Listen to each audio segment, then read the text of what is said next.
दोस्तों, आज हम आपके लिए लेकर आए हैं एक ऐसी घटना जिसे सुनकर आपके रोंगटे खड़े हो जाएंगे। दोस्तों, शाम का समय था और मुंबई के राजा बाजार में रोज की तरह ही रौनक अपने चरम पर थी। सूरज धीरे धीरे ढल रहा था। उसकी नारंगी किरणें भीड़ भाड़ वाली गलियों में बिखरी पड़ी थी।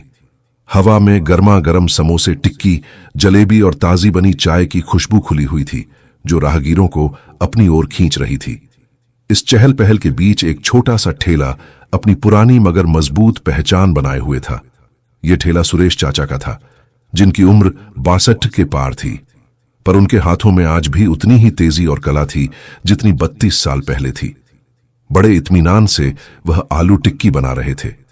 गर्म तवे पर घी में सिकती टिक्की की धीमी आवाज उनके लिए किसी संगीत से कम नहीं थी।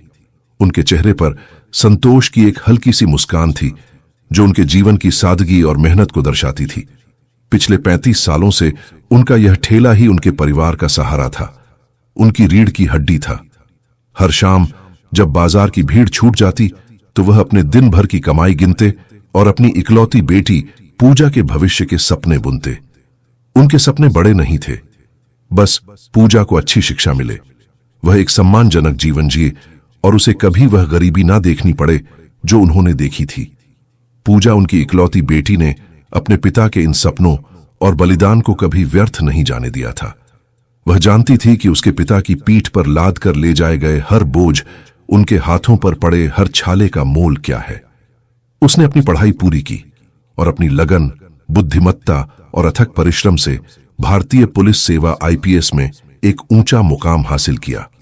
आज वह इसी मुंबई शहर की एक क्षेत्रीय ASP पुलिस अधीक्षक थी, जिसका कार्यक्षेत्र खुद राजा बाजार के आसपास का इलाका भी था।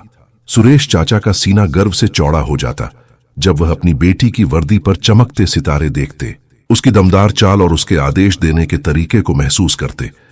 पूजा भी अपने पिता से बेहद प्यार करती थी।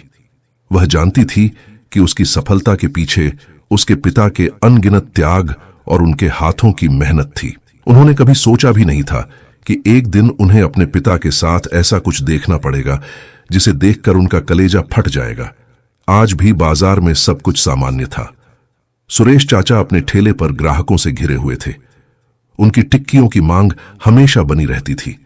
तभी अचानक एक काली महिंद्रा ब्लेरो जीप, जिसमें सरकारी नंबर प्लेट लगी थी और ऊपर नीली बत्ती चमक रही थी, सुरेश चाचा के ठेले के पास आकर तेजी से रुकी।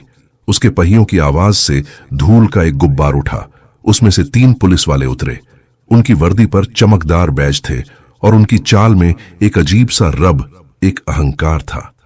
एक के कंधे पर हवलदार के 3 फीते थे और 2 अन्य कांस्टेबल थे। बाजार के लोग जो अपनी अपनी दुकानों पर मशगूल थे, उन्हें देखकर थोड़ा सहम गए और कुछ पल के लिए बाजार में फुसफुसाहट फैल गई। अक्सर ऐसे मौके पर पुलिस वसूली या किसी छोटी मोटी गड़बड़ी के लिए आती थी। सुरेश चाचा ने सोचा कि शायद यह कुछ खाने आए होंगे या किसी ग्राहक को पकड़ने आए होंगे, पर उनकी मंशा कुछ और ही थी। उनकी आंखों में एक अलग ही चमक थी जो किसी गलत इरादे की ओर इशारा कर रही थी। ए बुढ़े, यहां से हटा अपना ठेला, यह कोई तेरी बाप दादा की जागीर नहीं है। एक पुलिस वाले ने, जिसका नाम मुकेश था, अपनी मोटी शराब की हल्की बदबू आती हुई आवाज में गुर्राते हुए कहा। उसकी आंखें हल्की लाल थीं, मानो उसने अभी अभी किसी नशे का सेवन किया हो, और उसके चेहरे पर एक अजीब सी क्रूरता थी। सुरेश चाचा ने घबरा कर देखा। उनके हाथों में आलू टिक्की बनाते हुए चम्मच रुक गया। साहब जी, मैं तो यहीं रोज लगाता हूं। इतने सालों से कभी किसी को कोई दिक्कत नहीं हुई। मेरा घर इसी से चलता है साहब।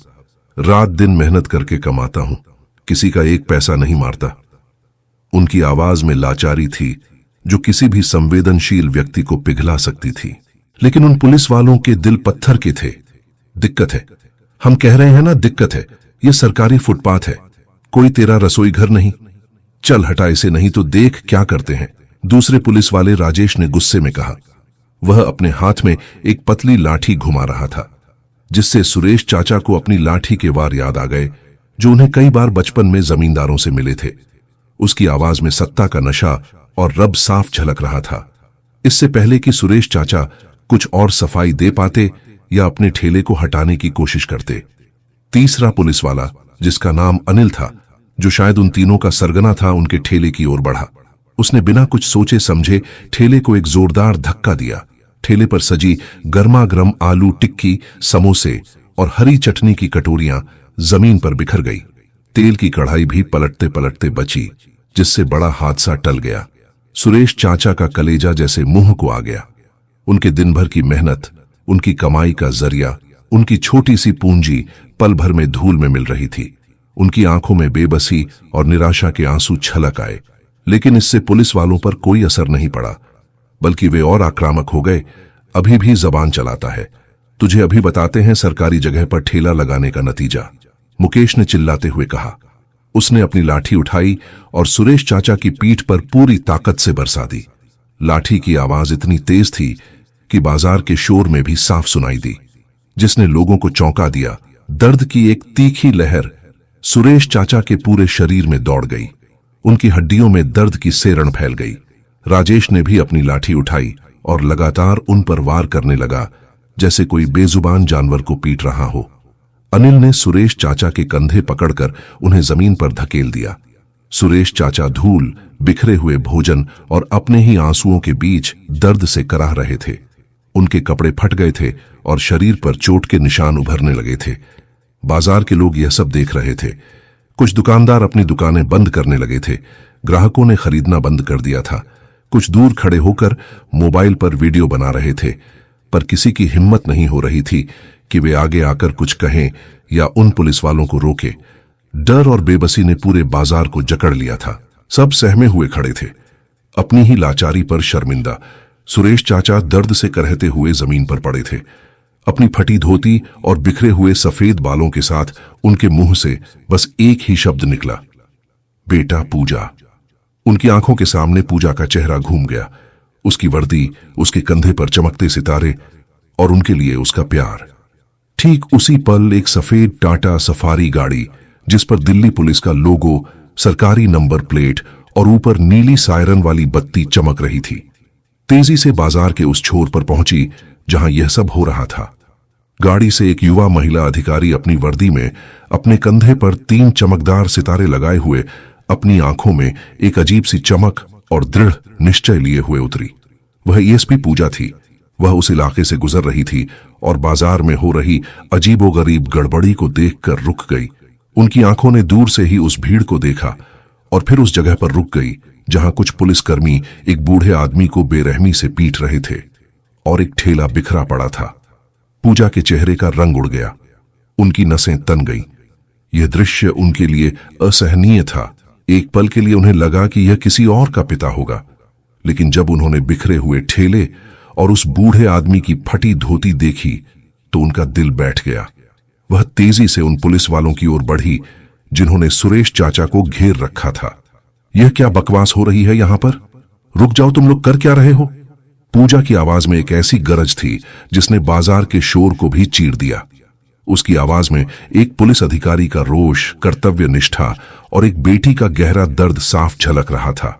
उसकी आवाज सुनकर भीड़ में एक हलचल हुई। लोगों को लगा शायद अब कुछ होगा। पुलिस वाले जो अपने ही रब और नशे में चूर थे, अचानक पूजा को देखकर चौंक गए। उन्होंने एएसपी को पहचान लिया और उनके चेहरे पर पसीना आ गया। उनकी लाठियां हवा में ही ठहर गईं, जैसे किसी ने अचानक समय रोक दिया हो। उनके चेहरे पर डर, शर्म और अपराध बोध साफ दिख रहा था। उन्होंने कभी सोचा भी नहीं था कि उन्हें अपनी ही एएसपी से इस तरह सामना करना पड़ेगा। पूजा ने सुरेश चाचा को देखा, जो जमीन पर पड़े दर्द से करा रहे थे। उनके कपड़े फट गए थे, पीठ पर लाठी के गहरे निशान उभर आए थे। ठेले पर बिखरे समोसे और टिक्की के पास ही उनके पिता पड़े थे, मानो उनकी पूरी जिंदगी ही बिखर गई हो। पूजा की आंखें नम हो गईं, लेकिन उन्होंने खुद को संभाला। उनकी आंखों में अब दर्द के साथ साथ भयंकर गुस्सा, निराशा और अपने पिता के प्रति गहरा प्रेम भी था। किसकी हिम्मत हुई मेरे पिता पर हाथ उठाने की? पूजा की आवाज अब और भी तीखी हो चुकी थी, जैसे किसी शिकारी की दहाड़। उनके एक एक शब्द में अथाह शक्ति थी जो उन पुलिस वालों के सीने में तीर की तरह चुभ रहे थे। मुकेश ने लड़खड़ाती जुबान में कहा, मैडम हमें पता नहीं था। यह ठेले वाला हमें लगा। यह अवैध रूप से दुकान लगा रहा था। उसकी आवाज गले में ही घुट गई और वह पसीने पसीने हो गया। क्या पता नहीं था? पूजा ने चिल्लाते हुए कहा, तुम्हें अपने पद का जरा भी लिहाज नहीं है। तुमने अपनी वर्दी पर लगे इन सितारों का अपमान किया है। एक बेबस बूढ़े आदमी पर हाथ उठाते हो। तुम्हारी वर्दी किस लिए है? लोगों की रक्षा के लिए या उन्हें प्रताड़ित करने के लिए? तुम लोग पुलिस हो या गुंडे? क्या इसी के लिए तुम्हें ट्रेनिंग दी जाती है? तुम्हें जनता के साथ कैसा व्यवहार करना है यह नहीं सिखाया गया क्या? या तुम जानबूझकर अपनी शक्ति का दुरुपयोग कर रहे हो? उसकी आवाज की गूंज बाजार में फैल गई। पूजा ने तुरंत अपने साथ आए 2 सुरक्षा कर्मियों और ड्राइवर को, सुरेश चाचा को, तुरंत निकटतम सरकारी अस्पताल ले जाने का निर्देश दिया। उन्होंने अपने वॉकी टॉकी पर अपने सब इंस्पेक्टर अमन को तुरंत घटनास्थल पर पहुंचने और उन तीनों पुलिसकर्मियों को तुरंत गिरफ्तार करने का आदेश दिया। आसपास खड़ी भीड़ अब तालियां बजाने लगी थी। कुछ लोग पूजा मैडम जिंदाबाद के नारे लगाने लगे। उन्हें एक असली नायक मिल गया था। फिर वह उन तीनों पुलिस वालों की ओर मुड़ी जो अब थर-थर कांप रहे थे। उनकी वर्दी भी पसीने से भीग गई थी और उनके चेहरे पर दहशत साफ दिख रही थी। तुम तीनों तत्काल प्रभाव से निलंबित हो। तुम्हारी वर्दी अभी यहीं उतार दी जाएगी और तुम पर भारतीय दंड संहिता आईपीसी की विभिन्न धाराओं जैसे धारा 323, धारा 342, धारा 34, धारा 106 और महिलाओं, कमजोर व्यक्तियों के प्रति अपमान के तहत आपराधिक मुकदमा दर्ज किया जाएगा। तुम्हारी सर्विस बुक में यह काला धब्बा हमेशा के लिए रहेगा।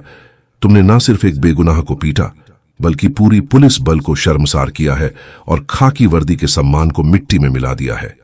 तुम्हें कानून का रक्षक नहीं भक्षक कहा जाएगा। पुलिस वाले शर्म और डर से जमीन में गड़ गए।